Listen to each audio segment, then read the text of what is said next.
आज की पहली ताज़ा खबर ये है बेटा कि जो हसीना मैडम हैं ये फ़रार हो चुकी हैं, ये बांग्लादेश छोड़ चुकी हैं। बांग्लादेश में तख्ता पलट हो चुका है, बांग्लादेश में सैन्य शासन कार्यकारी सरकार चला रहा है और शेख हसीना को अपना ही देश छोड़ना पड़ा। एक प्रधानमंत्री को इस्तीफ़ा देके रातों रात हेलीकॉप्टर से भागना पड़ा। इनके भागने का एक कारण बना जो आपको सबसे लास्ट स्लाइड में दिखेगा। ये देखिए, इनके प्रधानमंत्री आवास के पास इतने प्रोटेस्टर पहुंच चुके थे जिनको जान से मार देते, तो मैडम को तत्काल प्रभाव से भागना पड़ा और भागकर ये आ चुकी हैं कहाँ? इंडिया में। ऐसा क्या हुआ? शेख हसीना को इस्तीफ़ा देना पड़ा, जगह छोड़नी पड़ी, चीज़ें छोड़नी पड़ी। जैसे आपको पता है कि बांग्लादेश लिबरेशन की एक वॉर हुई थी, ठीक, उसमें जिन्होंने भाग लिया था, जो मारे गए थे, उनके परिवारों को 15% का रिजर्वेशन दिया जाता था जॉब में। तब से अभी तक 1970 से अभी तक स्वतंत्रता सेनानियों के नाम पर उनको भी रिजर्वेशन दिया जाता है, जैसे आज भी हमारे यहाँ दिया जाता है। स्वतंत्रता सेनानी के वंशज हैं तो रिजर्वेशन। बांग्लादेशियों ने कहा भाई साहब ये तो ना हुई, इसको करो बंद। तो शेख हसीना ने कहा कि ये छात्रों का जब कॉलेज में विद्रोह चला तो उन्होंने कहा छोटी मोटी चीज़ों के लिए लड़ाई कर रहे हो, इसका कोई रिजल्ट नहीं आएगा, तुम लोग उल्टा और परेशान हो गए, बट इसका कोई तुम्हें बेसिक रिजल्ट नहीं मिलेगा। तो उन्होंने कहा फिर क्या करें? कह रहे इसको छोड़ दो। उन्होंने कहा नहीं छोड़ेंगे। इन्होंने कहा तुमको छोड़ना पड़ेगा। अब ये अकड़ रही थी और सबने कहा कि भाई हमें सुलह समझाता हो, तो इन्होंने कुछ दिया नहीं। तो सोचिए, एक ऐसी जगह जहाँ पर छात्रों ने आतंक मचा दिया और दूसरा हमारा भारत है जो आतंक मचा ही रहा है। तो याद रखिए, छात्रों के आगे कोई नहीं होता, ठीक। छही छप्पा छही चल जा भाई, ठीक। इसके आगे क्या है? बांग्लादेश में पिछले कई हफ्तों से क्या चल रहा था? सरकारी विरोध चल रहा था। शेख हसीना को रविवार 4 अगस्त को बड़े पैमाने पर हिंसा हुई। 13 पुलिसकर्मी समेत कम से कम 94 लोग मारे गए। पूरे देश में कर्फ्यू लग गया, इंटरनेट बंद कर दिया गया और इसके चक्कर में रविवार को विद्रोह और बढ़ गया।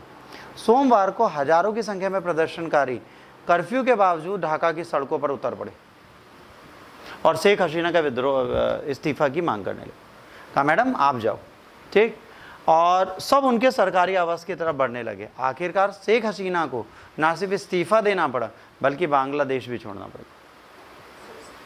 शेख हसीना अगर इस चीज़ को 20 दिन के अंदर किसी की सत्ता जा सकती है, उसका सबसे बड़ा एग्जाम्पल ये। सत्ता अरुण व्यक्ति की सत्ता जा सकती है, इसका सबसे बड़ा एग्जाम्पल शेख हसीना मैडम है। जब सितारे गर्दिश में होते हैं तो राजा की कुर्सी भी चली जाती है, याद रखना। बांग्लादेश के सरकार के विरोध का प्रदर्शन पिछले महीने प्रारंभ हुआ, जब 300 लोगों की आज तक जान जा चुकी है। अभी तक कितने लोग जा चुके हैं? 300 लोगों की जान जा चुकी है। 300 लोग जा चुके हैं।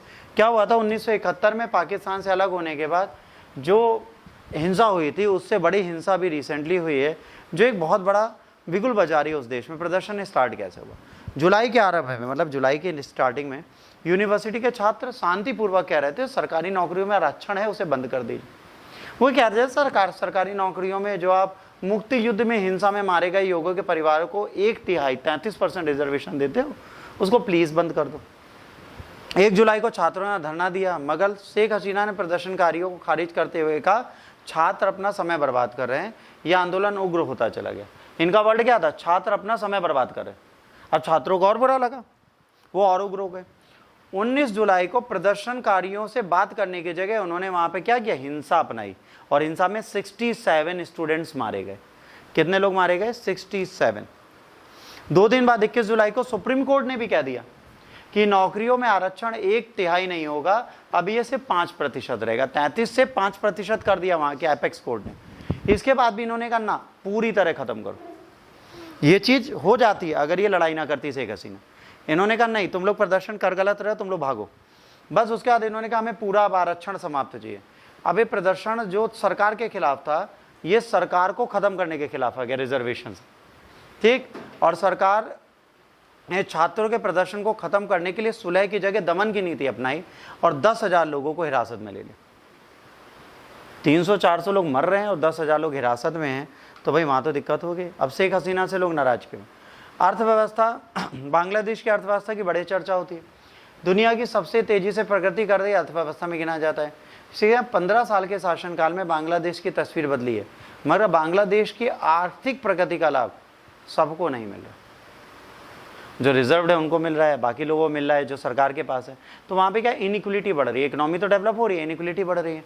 एक अनुमान करो वहाँ पे 1.80 करोड़ युवाओं को नौकरी नहीं मिल रही। यूनिवर्सिटी से पढ़े छात्र बेरोजगारी की दर और भी ज़्यादा है। बांग्लादेश टेक्सटाइल क्षेत्र का एक बड़ा नाम है, वहाँ बने रेडीमेड कपड़े सारी दुनिया में जाते हैं। इस उद्योग में लगभग 40 लाख लोगों को रोजगार मिला हुआ है, मगर इन नौकरियों में कॉलेज के पढ़े लिखे छात्रों की संभावनाएं कम। भाई जैसे हमारे यहाँ पढ़े लिखे BA पास फेल हैं, कोई बांधे भी नहीं, सब्जी बेच नहीं सकते, जूता सिल नहीं सकते, चप्पल बना नहीं सकते, मोबाइल खुद बना नहीं सकते, PUBG खेल नहीं सकते, लूडो खेल नहीं सकते, जिप्पी पे लूडो खेल के 5 रुपये नहीं कमा सकते। किस काम की हमारी डिग्री? हमें जिप्पी पे छक्का कैसे आता है ये नहीं सिखाया गया। अरे थोड़ा तमीज़ से जिप्पी ऐप होता बढ़िया, स्कूल में वही सिखाओ। जैसे बैगलेस डे जो आया कल हमने पढ़ाया था, है ना, क्लास 6 से तक बैग फ्री, तो वो उसमें बढ़ई कारपेंटरी सब सिखाई जाएगी, वो ज़्यादा अच्छा है। अब सरकार समझ चुकी है कि भला तभी होगा जब लोग मोची, बढ़ई, कारपेंटर, लोहार यही बनेंगे, है ना। देश में भी कुछ नहीं बचा। चाय वाला एक बन गया, पप्पू लप्पू जो ऐसे ऐसे करके थूक के चाय पिलाता है, एक बड़ा पाव गल बन गई। अब बचा क्या बेचने को? कद्दू बेचोगे पका पका के? अरे जो भी नाम होगा देख। अब इनको अपना देश छोड़ना पड़ा और देश छोड़ के इनको जाना पड़ा और शेख हसीना की सत्ता गिर गई और ये देश छोड़ के कहाँ चली गई? मेरा मुल्क, मेरा देश, मेरा ये वतन, प्यारा भारत यहाँ पे पहुँच चुकी हैं। अब यहीं पर